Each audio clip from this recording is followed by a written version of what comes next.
Alors, je pense que arriver super relax aux Jeux paralympiques, c'est assez difficile et même peut-être préoccupant. Parce que si on arrive comme ça, les bras ballants, je pense que bon, c'est qu'on n'est pas vraiment conscient de l'énormité de l'événement. Maintenant, bon, j'arrive stressée au possible, comme vous dites. J'ai mais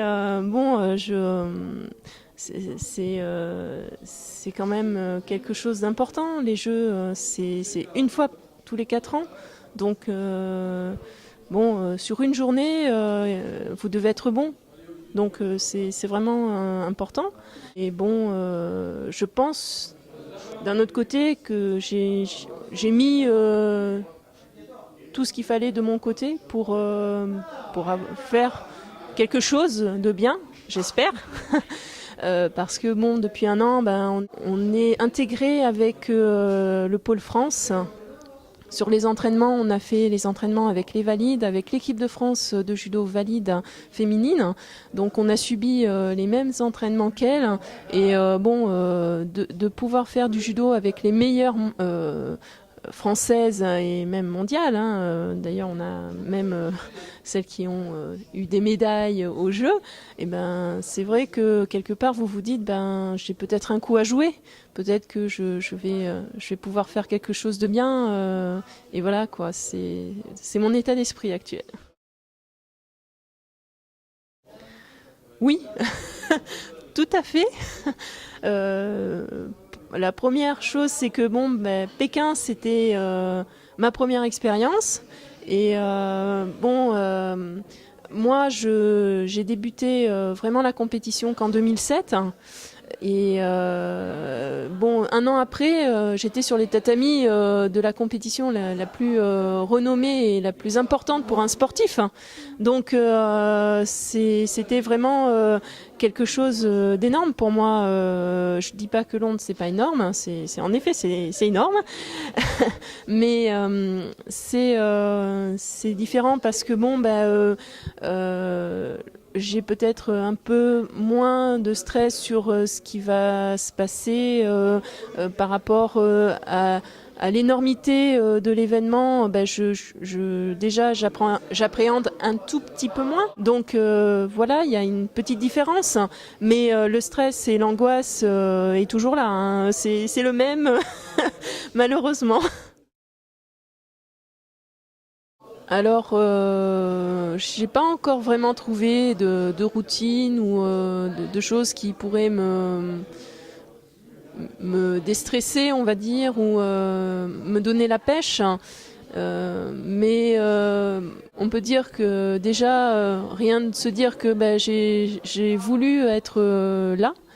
Donc maintenant, je vais tout faire pour le démontrer. Voilà. S'il y a des opportunités, j'espère que je serai assez lucide pour les prendre. Et c'est un peu mon état d'esprit tout le temps, c'est que dans mes combats, je suis opportuniste, voilà, peut-être. Mon objectif pour 2012, comme beaucoup de sportifs, on ne peut pas aller au JO sans se dire j'y vais pour une médaille.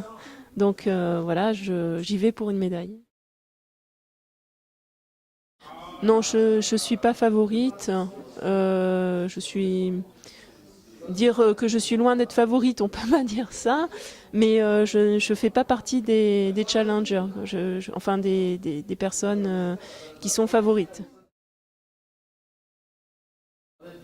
De tout le monde. Non, c'est vrai que il y a les grandes favorites dans ma catégorie de poids. C'est la chinoise qui est en fait la championne paralympique depuis quelques saisons olympiques. Donc elle, c'est disons la femme à abattre. Voilà. Sinon, vous avez les Russes qui sont quand même favorites aussi.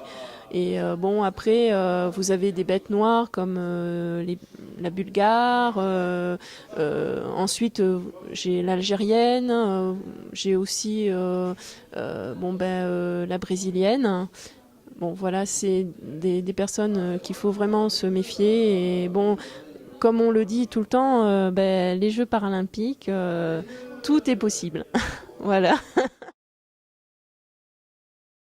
Alors moi j'ai un souvenir, je sais pas si ce que ça vaut, mais voilà, j'étais ceinture jaune, j'ai commencé le judo à 30 ans, j'étais ceinture jaune, mon professeur me regardait et en train de faire une technique, de m'entraîner, et il s'est approché de moi, il m'a dit bon, maintenant va falloir penser à Pékin, parce qu'à l'époque c'était Pékin. Et je me suis retournée, je lui ai dit, mais vous savez, vous voyez la couleur qu'il y a autour de ma taille là? C'est jaune. Donc, quoi, 3 ans, 2 ans, 3 ans après, j'étais sur les tatamis de Pékin. Voilà.